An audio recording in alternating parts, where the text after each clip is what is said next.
अस्सलाम वालेकुम। सर जी सईद बात कर रहा हूँ नवाब शाह से। ये मेरा सिस्टम है, ये आप जैसे भाइयों की दुआओं से मैंने लगाया है और सपोर्ट से, तो अल्हम्दुलिल्लाह बहुत अच्छा चल रहा है सिस्टम ये मेरा। ये इनपुट मैंने बंद की हुई है।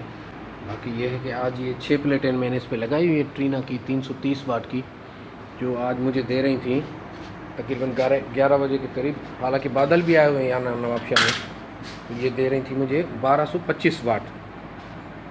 तो बाकी अल्हम्दुलिल्लाह ये मेरा सिस्टम है। इसका फ़ायदा ये है कि मेरा ये बिल इस महीने का ये आया है 153 रुपये।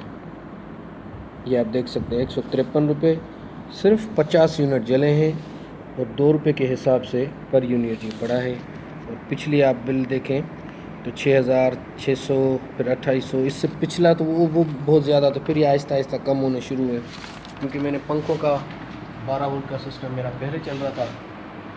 जैसे वो आपने देखा होगा, ये देख रहे होंगे, ये AC/DC है, अंदर भी सारे घरों में AC/DC घर में लगे हुए हैं। बाकी बस आपकी थोड़ी सी सपोर्ट चाहिए होगी।